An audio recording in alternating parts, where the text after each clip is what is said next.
Hello, this is Cody Carlson doing Module 13 for EDL 850 over tort liability. Our text describes tort as an action committed against one person that is of wrongdoing. There's two types of tort. There's intentional tort, which is basically acts, and then there's unintentional tort, which is lack of acts. Basically, in my own opinion, torts is basically common sense stuff that ends up being civil cases because of poor judgment and bad opportunities. My first case that I went over was GC versus Owensboro Public Schools. GC is the name of the student. This happened in 2009, and then they ruled on it in 2013. He was a troubled middle school student, had multiple different altercations with verbal, physical fights, cursing, a lot of anger, admitted to drug use with the school, and then eventually became a suicidal person and heavy marijuana use. He was also an out-of-district student, so they had to allow him in by the administration. His background, the year previous, his teachers told the principal to revoke his out-of-district allowance into the school, but the principal decided to sit down and give him one more chance. Well, that chance didn't last very long. That next year, the student gets his phone confiscated. The teacher takes it right to the principal, lets him deal with it.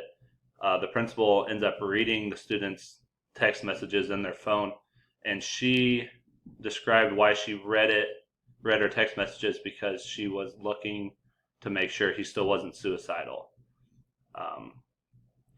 Eventually, they decide that was the last straw before the phone deal comes into play. The parents were notified. There was an appeal trial. They kind of brushed it over. Then they found out about the principal looking at the phone, and they went after that. Court ruled that as a school person, you do not have the right to search a student's cell phone under the protection of the Fourth Amendment. Reactive measures, you got to take that principal and put them on administrative leave. That's just common sense. You don't look through a student's phone. Proactive measures, I guess you have to go over the policy of student privacy with your staff and teach all staff members about this ruling and just learn from it and hope it doesn't happen again. Professional ethics wise, like I said before, I feel like that's pretty common knowledge that you wouldn't just open a student's phone and look through it, but I feel like that's kind of unethical. So I feel like if you had those ethics that you wouldn't, even if it was in the right play, it still doesn't make much sense to invade their privacy like that. Case number 2 was a student versus Millard School District. This happened in 1974 and then was ruled in 1979.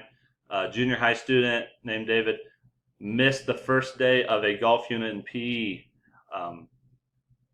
They had it all set up that it was supposed to be all safe. They had mats all on the walls. Everybody else had to stay in the middle. You had to set the ball on command, and then you hit the ball on command, and everybody else was away. Well, since David was gone, he asked one of his friends that was in his group to teach him how to swing it. Well, as student B was showing him how to swing it, David walked in to the person's backswing, and the golf club struck him in the head, and he fell unconscious, and he ended up dying 2 days later. What ended up looking when they investigated it, that how they set up all the mats and everything, and how they had the written instructions for all the teachers was different than how it was that day. So the rules were varied. So the school kind of got, the PE teacher kind of got all the blame on that. The school argued that David did not exercise ordinary care. And obviously, if a guy's swinging a golf club, don't walk into him. But the court ruled in favor of the student and their family for negligence about how the rules were changed of where the mats were. Took it to the state Supreme Court and tried to fight it again, but the Supreme Court ruled the same thing, that it was the school's fault. Reactive measures, again, because that teacher didn't follow the exact same rules as what was supposed to be put forth and how the mats were set up, they should probably take leave of absence and investigate exactly what happened that day and why those mats were changed. Proactive measures, when you're doing units like that, you got to preach student safety in physical education. It's common sense stuff, but I mean, things like this happen, and then look where you're at. If it's a newer teacher or unexperienced in subjects and units like golf or anything, maybe have them have another teacher with them, or you go observe them and just make sure everything's all right. As an administrator, I feel like if you don't feel very comfortable with the teacher doing that, maybe you should go supervise. And then professional ethics, you always just got to put the student safety first and make sure you're doing the best you can to avoid those situations. Case number 3, Mitchell versus Cedar Rapids Community School District. This occurred in 2007, final decision in 2013. Pretty common one. Ninth grade student. She was 14 years old. She was a special education teacher. Special education student. Sorry. She rarely was without direct adult supervision. She called her mom, wanted to go to a friend's house and ride the bus home instead of always getting picked up. She wanted to go to a friend's house. Mom kind of didn't ask very many questions, just said, yeah, that's fine. Call us when you get there. Well, the student actually has a 19-year-old boyfriend who doesn't even have a 6th hour. So they skip 5th hour and 6th hour, and they kind of go roam around. Well, she ends up getting sexually assaulted by her boyfriend, and the mother files for sexual abuse on the boyfriend. The school was ruled in negligence of the student because a parental phone call never went home for that. The teacher did mark her absent, but they never notified the parent. The school argued that because the whole court case was over the sexual abuse, that this happened off campus with a third party. Why were we involved? But the appeal stayed with the ruling, and they were awarded $500,000 because they did not keep tabs on the students and know that they were gone. Reactive measures, I don't know who exactly would be at fault because they relied on the computer animated, oh, this person's absent, send a phone call home, all by technology. Well, this is a point where technology kind of fails. So maybe looking into different methods of notifying parents on absences, especially during those afternoon hours. Maybe the technology takes over in the morning and does all those calls when you have a lot of them. But if you have an unexcused absence in the middle of the day when they were there and they're skipping and you catch them, then that should be a personal phone call. I don't feel like you should have a machine do that. Proactive measures, brush up on attendance policies. Not every teacher probably does attendance every single hour for every single kid on every single day. And this is exactly why you have to do that, because you have to cover your bases here. And then the support staff or the secretary, whoever's duty it is to notify the parents, you just got to make sure that phone call happens. And then ethics, as a teacher, that's one of your top priorities at the beginning of the hour, is you got to take your attendance and get it in. I know it's a burden, but it's way more important than you. Like, we have to keep tabs on these students, and I'm starting to understand that. Case number 4, Cynthia Merlio versus Kevin Hoff. This happened in 2011, final decision in 2015, fairly recent. High school student Cynthia walked across the schoolyard, was going to start a fight. She's going to go beat these 2 girls up. Starts beating them up. Teacher, Kevin, the teacher, restrains her. They run in, 2 other teachers restrain the other 2 people. He restrains Cynthia, gets her calmed down. He goes, "Are you done?" "Yeah, I'm done." And then he goes, "All right, well, I'm going to let you go. Behave." Well, as soon as he let her go, she went and hit that girl in the nose again, who was still being restrained. So then they restrain her again. Well, in that second restraint, she tries to resist and falls on the ground and breaks her arm. The teacher claimed he was immune from liability because he was protecting student safety and doing exactly what he was supposed to do. He wasn't using any over powerful force or anything like that. And actually, what saved this whole deal was the altercation was filmed by a student on their cell phone. So they were able to see Cynthia fight the restraint the second time and actually fall and break her arm on her own. The court actually ruled that the teacher was immune from liability because he was acting in the course of his employment of the school and protecting student safety. So finally, we get a ruling in one of these where the good guys win. Is what I see.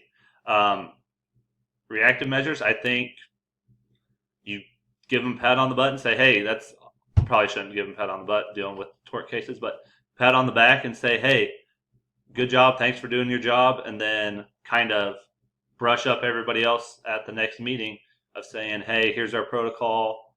When we have physical altercations, you're protected by this law, and this is how we want to handle it as a school district. Not many fights happen, but it's nice for everybody to brush up and know, especially those new teachers. Proactive measures, like I said, start educating those staff members before it happens. Hopefully it never happens, but it's nice to have that background. And then professional ethics, exactly what this guy did. Understand the importance of you protecting student safety and taking the proper measures of stopping a fight. Whether you're unable to stop it yourself and you got to go get somebody else, or if you're able to stop it and you can step in and help restrain. And my last one, when I looked through all these cases, I was trying to find new age ones that dealt with new age issues like cell phones and fights and PE stuff, and now we have a bathroom one. I searched for a long time trying to find a court ruling on just the student's rights to use the bathroom or the teacher's right to say, we're not using the bathroom in this 30 minutes. Like, who has the right there? So this happened in 2012. It's a student versus San Diego School District. And then they finally kind of just made the decision here recently. High school student, she remained anonymous. Kind of a weird deal. New school decided to start a advisory period, 25 minutes. The administrators were very strict with, hey, there's no bathroom breaks in this time. We don't want to waste this 25 minutes of every single student going to the restroom, which I understand. I mean, if everybody went, you'd get nothing out of it. Well, this teacher, for some reason, kind of a pretty good teacher, said she was very popular, did very well, kind of veteran, had a bucket that she would have in case of emergencies to urinate in case if there was like a lockdown. And she has a big classroom, there's closets and sinks and all this stuff. Well, the girl was like, can I go to the bathroom? She was like, no, you cannot go to the bathroom. But it's an emergency. No, strict policy, you can't use the restroom. But I had this bucket. I don't know if she was kidding or what, but the student ended up using the bucket in the closet. Well, that ended up being a huge deal. She was humiliated in front of all of her peers. She went through dealing with rumors and depression and all this stuff that happens in high school because she urinated in a bucket. The school and the teacher were sued for $1.25 million for I guess you would kind of consider this malice of the student, even though they didn't mean to. She just happened to get picked on by then. The court ruled in the favor of the student for humiliation. And like I said, after a long search, I was still unable to find a true court ruling, but this did go to court, so it's close. I would be real interested to understand that. My reactive measures, teachers should put on leave, not hired back. They can't do that. As a district, you have to have a building-wide or district-wide policy for restrooms. And then professionally, you just got to have your best judgment. You know the kids that aren't going to go mess around the halls and the kids that are, and who abuses their restroom policies. But if kids got to go, they got to go. And that is my 5 cases. Here's my standards. Thanks for listening. Have a good one.